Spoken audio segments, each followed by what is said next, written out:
The coffee shop mistake. The golden lanterns cast a warm glow across the cozy coffee shop as Emma nervously adjusted her simple blue dress.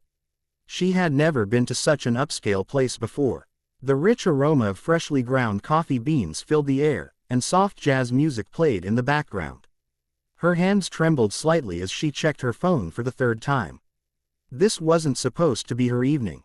Her sister Sophia, beautiful and confident Sophia, was meant to be here instead. But when their mother's medical bills had piled up even higher this week, Sophia had taken an extra shift at the restaurant. Someone had to go to this blind date that their aunt had arranged. Someone had to at least try to make a good impression with this mysterious businessman who might be able to help their family. Emma took a deep breath and looked around the elegant space. Crystal chandeliers hung from exposed wooden beams, and fairy lights twinkled like tiny stars against the dark blue walls. She had never felt more out of place in her life. "Excuse me, are you waiting for someone?" The voice was deep and gentle. Emma looked up to see a tall man with dark hair and kind brown eyes standing beside her table. He wore a crisp white shirt with the sleeves rolled up, and there was something reassuring about his smile. Yes," Emma stammered. "Are you Marcus?" "I am." He extended his hand. "And you must be Sophia." Emma's heart sank. She should correct him right now. She should explain that she was just the poor substitute, the sister who cleaned offices at night to help pay the bills. But something in his warm expression made her hesitate.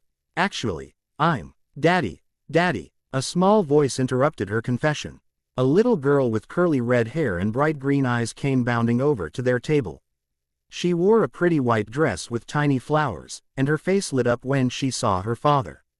"Luna, sweetheart, I thought you were coloring at the kids' table," Marcus said, lifting his daughter onto his lap with practiced ease. Emma watched in amazement as this serious-looking businessman transformed into a gentle father. Luna giggled and snuggled against his chest, completely comfortable and loved.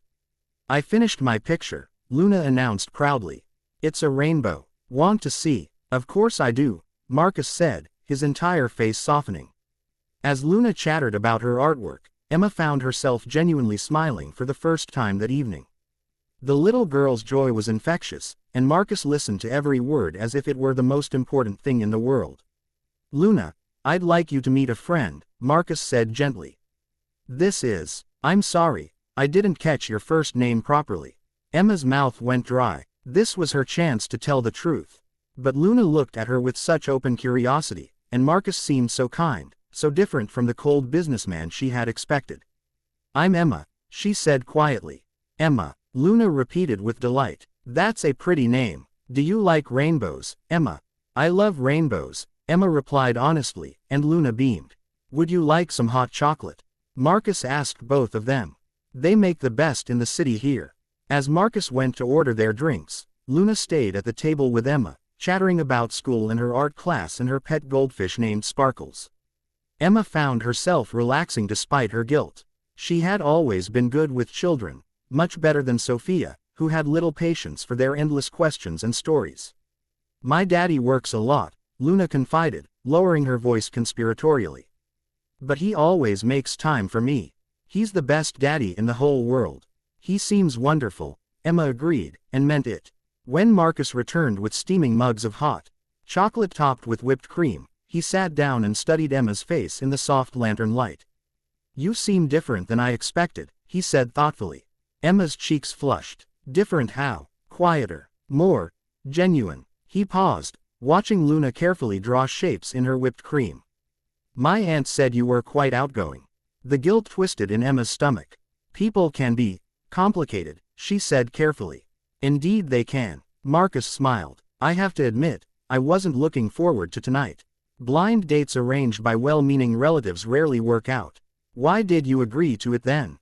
Emma asked. Marcus glanced at Luna, who was now humming softly as she sipped her hot chocolate.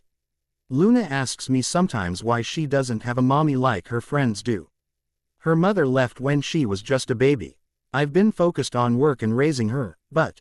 He trailed off. "I suppose I thought it might be nice to have someone to share quiet evenings with. Someone who might understand that my daughter comes first, always." Emma's heart ached at the love in his voice. "She's lucky to have you." "I hope so." Marcus looked directly into Emma's eyes. What about you? What are you hoping for? The honest question caught Emma off guard. She had come here planning to play a role, to pretend to be someone she wasn't. But looking at this gentle man and his sweet daughter, surrounded by the warm glow of lanterns and the comfort of this beautiful space, she found herself wanting to be truthful. I'm hoping, she said slowly, to find someone who sees me for who I really am. Not who they think I should be. Something shifted in Marcus's expression. That's a beautiful hope. Luna had fallen asleep against her father's shoulder, her empty mug still clutched in her small hands. The coffee shop had grown quieter as the evening deepened, and most of the other customers had left. I should probably get her home, Marcus said softly, carefully adjusting Luna in his arms. But Emma, would you like to meet again? Perhaps for lunch this weekend. Somewhere more casual, where Luna can play in the park nearby. Emma's heart raced. She should say no. She should explain about the mix-up, about her sister, about everything. But looking at Luna's peaceful face and Marcus's hopeful expression, she found herself nodding. I would like that very much.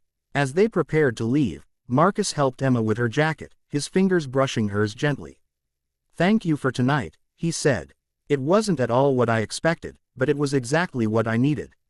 Walking out into the cool evening air, Emma realized that sometimes the most beautiful things happen when life doesn't go according to plan. Sometimes being exactly who you are is enough. And sometimes, when you stop pretending to be someone else, you find exactly where you belong.